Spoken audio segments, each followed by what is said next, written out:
This is the Cook turn off, 107. Up to go.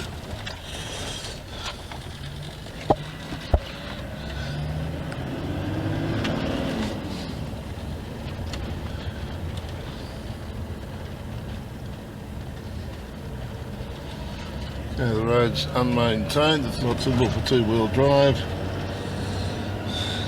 And there are no services when we get there, so let's take it easy and see what it's like. There's a dry weather road. Well, we just crossed the old Eyre Highway. I thought that'd be a bit further in than that, but we're currently something like about 10 or 11 kilometres up the road from where we turned off.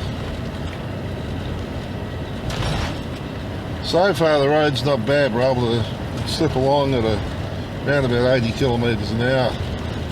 Don't know how long this will last for, of course. We are running alongside the dog fence. It's just running alongside us there on the right hand side. This fence extends some 5,000 or 6,000 kilometres across Australia, backwards and forwards all over the place. For a supposedly unmaintained road, this is in remarkable condition. It looks as though they've had rain through here and that it actually has been graded. There have been other vehicles along here. The tyre tracks are there, the tyre marks are there.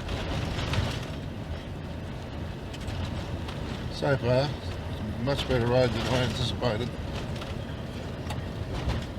And we've done 35 kilometres. Just up here should be the road back to Nullarbor across the desert.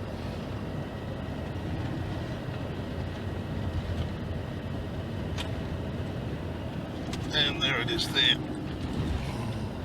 Goes down via a couple of caves and some rock holes. Comes out at Nullarbor Roadhouse.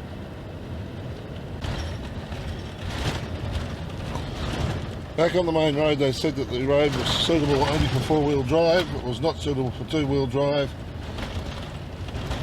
At the moment the two-wheel drive would have no problems at all. However, it also said that it was a dry weather road, in other words a fair weather road, and there's evidence that when it gets wet it gets very, very sloppy. This has been graded of recent times. On the horizon there's a few trees, building, there's a tall antenna, 5 kilometres to Cook.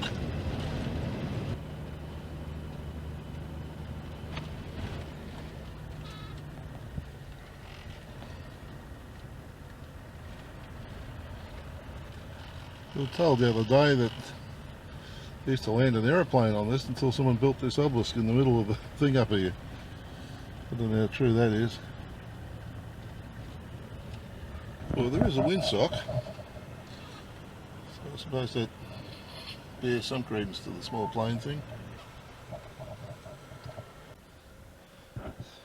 Okay, there are 3 couples that sort of alternate, come out here and rotate looking after the place. A big new building down the end is where that houses the drivers. There are 24 drivers that come through the place, and their barracks and everything are down there, kitchens, lounge, all that sort of thing. The first 3 houses along the way are the couple's caretaker houses, and the next 3 are ARTC housing. There's anything up to about 12 trains a day come through the place. The Indian Pacific comes through 4 times a week at the moment, twice on Mondays and once on Wednesdays and then once on Fridays, I think it is, at this time of the year. The old hospital is gone, it's knocked over. So that basically is the story of Cook at the moment.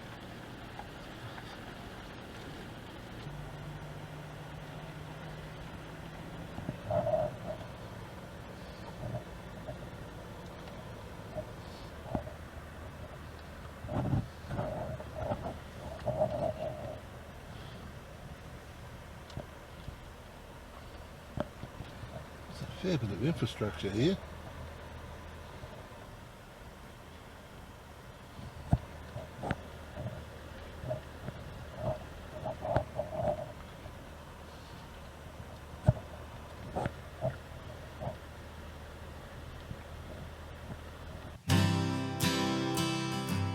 Cook was created in 1917 when the railway was built and is named after the 6th Prime Minister of Australia, Joseph Cook. The town depended on the tea and sugar train for the delivery of supplies and is on the longest stretch of straight railway in the world at 478 kilometres or 297 miles, which stretches from Uldare to beyond Loongana. When the town was active, water was pumped from an underground artesian aquifer, but now all water is carried in by train. The town was effectively closed in 1997 when the railways were privatised and the new owners did not need a support town there, although the diesel refuelling facilities remain and there is overnight accommodation for train drivers. Cook is a scheduled stop on the Nullarbor Plain for the Indian Pacific passenger train across Australia and has little other than curiosity value for the passengers.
Well, that was Cook.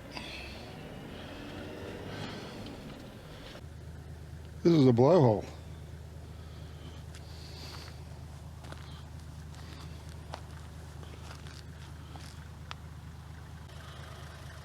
And it's right beside the road.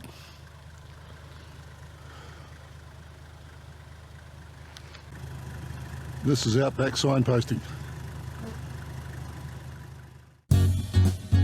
If you enjoyed this video, there's over 200 more just like it on this channel. Subscribe and hit the notification bell and we'll let you know when our next video is available. If you liked this video, hit the like button. And if you weren't that impressed, please don't hit the dislike button. Instead, tell us why, so that we can do something about it. Thanks for watching.